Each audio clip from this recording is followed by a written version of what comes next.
നമസ്കാരം. പാവപ്പെട്ടവനെ പട്ടിണിയിലാക്കിയ മുഖ്യമന്ത്രി പിണറായി വിജയൻ ദൂർത്ത് തുടരുകയാണ്. മുഖാമുഖത്തിനു ശേഷം അടുത്ത കോടികൾ മുതൽ പരിപാടിക്ക് ഒരുങ്ങുകയാണ് മുഖ്യമന്ത്രി. പേര് ലോക കേരള സഭ. അതെ, മുഖ്യമന്ത്രി ഇരുമ്പു കസേരയിൽ ഇരിക്കാൻ വേണ്ടി തയ്യാറെടുപ്പുകൾ എടുത്തുകൊണ്ടിരിക്കുന്നു എന്ന വിവരങ്ങൾ പുറത്തുവരുന്നു. ഇത്തവണ അമേരിക്ക വരെയൊന്നും പോകേണ്ട ആവശ്യമില്ല. സ്വന്തം നാട്ടിൽ നിന്ന് തന്നെ നാണം കെടാനുള്ള തയ്യാറെടുപ്പിലാണ് മുഖ്യമന്ത്രി. അതായത് ജൂൺ 5 മുതൽ 7 വരെ തിരുവനന്തപുരത്ത് വെച്ച് 4ാമത് ലോക കേരള സഭാ സമ്മേളനം നടത്താൻ തീരുമാനിച്ചിരിക്കുന്നു എന്ന റിപ്പോർട്ടാണ് പുറത്തുവരുന്നത്. തിരുവനന്തപുരത്തെ പ്രഹസനത്തിന് ശേഷം 2 മേഖലാ സമ്മേളനങ്ങൾ വിദേശ രാജ്യങ്ങളിൽ വെച്ച് സംഘടിപ്പിക്കാനും തീരുമാനമായിട്ടുണ്ട്. 2 കോടി രൂപ ലോക കേരള സഭയുടെ നടത്തിപ്പിനായി ബജറ്റിൽ വകയിരുത്തിയിട്ടുണ്ട്. ലോക കേരള സഭയുടെ 4ാം സമ്മേളനം ജൂൺ 5 മുതൽ 7 വരെയാണ് കേരള നിയമസഭാ മന്ദിരത്തിലെ ആർ ശങ്കരൻ നായരൻ തമ്പി ഹാളിൽ ചേരുന്നത്.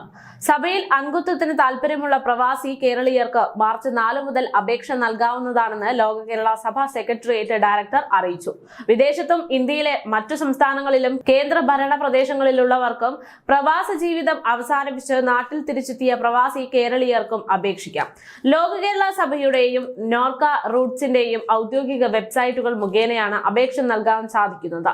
ഓൺലൈൻ മുഖേന മാത്രമേ അപേക്ഷ നൽകാൻ സാധിക്കുള്ളൂ. ലോക കേരള സഭയിൽ 182 പ്രവാസി പ്രതിനിധികളാണ് അംഗമായിട്ടുള്ളത്. ഇവരെ കൂടാതെ പ്രത്യേക ക്ഷണിതാക്കളും സഭയിൽ പങ്കെടുക്കുമെന്നാണ് വിവരങ്ങൾ. അപേക്ഷകൾ പരിശോധിച്ച് ഓരോ ഭൂപ്രദേശങ്ങൾക്കും അർഹമായ പ്രാതിനിധ്യം ഉറപ്പാക്കിയായിരിക്കും സഭയിലേക്ക് അംഗങ്ങളെ നാമനിർദ്ദേശം ചെയ്യുക എന്ന് അറിയിച്ചിട്ടുണ്ട്. 3 ദിവസം നീണ്ടു നിൽക്കുന്ന പരിപാടിക്ക് ഏകദേശം 10 കോടിയെങ്കിലും രൂപ ചെലവ് വരും എന്നാണ് പ്രതീക്ഷിക്കുന്നതെന്നാണ് ഇതിലെ ഹൈലൈറ്റ്. കഴിഞ്ഞ 3 സമ്മേളനവും പ്രവാസികൾക്ക് യാതൊരു പ്രയോജനവും ഉണ്ടായിട്ടില്ല എന്നതാണ് ആക്ഷേപം ശക്തമാകാൻ കാരണമായിരിക്കുന്നത്. മറിച്ച് ലോക കേരള സഭയുടെ ബാനറിൽ മുഖ്യമന്ത്രിയും മന്ത്രിമാരും കുടുംബങ്ങളും ലോകരാജ്യങ്ങൾ ചുറ്റി കറങ്ങാൻ ഒരുങ്ങുന്നു എന്ന വിമർശനവും ഇതോടൊപ്പം ഉയരുകയാണ്. അതേസമയം കഴിഞ്ഞ തവണത്തെ ലോക കേരള സഭ ആരും മറന്നു കാണില്ലെന്നാണ് വിശ്വസിക്കുന്നത്. കാരണം ലോക കേരള സഭയുടെ ഭാഗമായി ന്യൂയോർക്കിലെ ടൈംസ് സ്ക്വയറിൽ നടന്ന പൊതുസമ്മേളനത്തിൽ മുഖ്യമന്ത്രി പിണറായി വിജയൻ ഇരുന്ന കസേരയെ ചൊല്ലി വലിയ വിവാദങ്ങളടക്കം ഉണ്ടായിരുന്നു.